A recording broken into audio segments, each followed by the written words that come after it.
Aláròye máa wí o. àwọn fúlàní kò lè kúrò nílùú fún wa o àjọ nílùú ní sheik gumi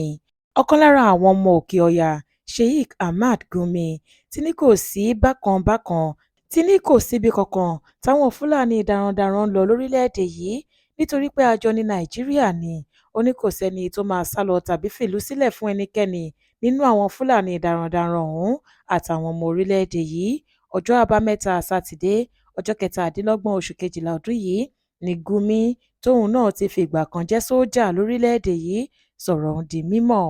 ọkùnrin tó jẹ́ ọ̀rẹ́ àwọn afẹ̀míṣòfò yìí ní tèmi màá sọ wípé kò sẹ́nìkan tó gbọ́dọ̀ sọ wípé òun fẹ́ lé àwọn fúlàní darandaran kúrò lórílẹ̀‐èdè yìí rárá àjọ nílùú yìí ni kò sí àjòjì tàbí ààrẹ kankan nínú wa ṣe ló yẹ kí a fìfẹ́ hàn wọ́n ni bí a kò ṣe lè lé àwọn fúlàní darandaran kúrò nílẹ̀ yìí bẹ́ẹ̀ làwọn náà kò gbọ́dọ̀ sọ wípé àwọn máa lé ẹnikẹ́ni kúrò lórílẹ̀‐èdè yìí rárá ọ̀kan náà ni wá kò sí àjòjì tàbí ààrẹ kankan nínú wa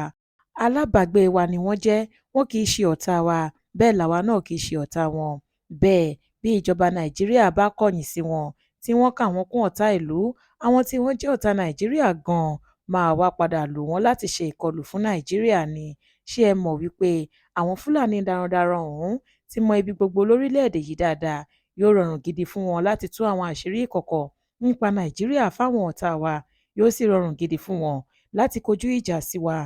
máa rọ àwọn ará ìlú àtàwọn ìjọba nàìjíríà pé kí wọ́n fààyè gba àwọn fúlàní darandaran ọ̀hún láàrin ìlú wọn kì í ṣe ọ̀tá ìlú rárá a kò lè lé wọn lọ bẹ́ẹ̀ làwọn náà kò lè lé wa kúrò láàrin ìlú wọn kì í ṣe ọ̀tá wa bẹ́ẹ̀ làwa náà kì í ṣe ọ̀tá wọn àwọn tí kò fẹ́ ìrẹ́pọ̀ lórílẹ̀‐èdè yìí ni wọ́n sọ ìsọkúsọ nípa àwọn fúlàní darandaran ẹ jẹ́ kí a fààyè gbà wọ́n ẹ jẹ́ kí a jọ máa gbé papọ̀ ni. Adéwálé Adéoyè ló ṣe àkójọpọ̀ ìròyìn yìí fún ìkànnì Aláròye Online TV.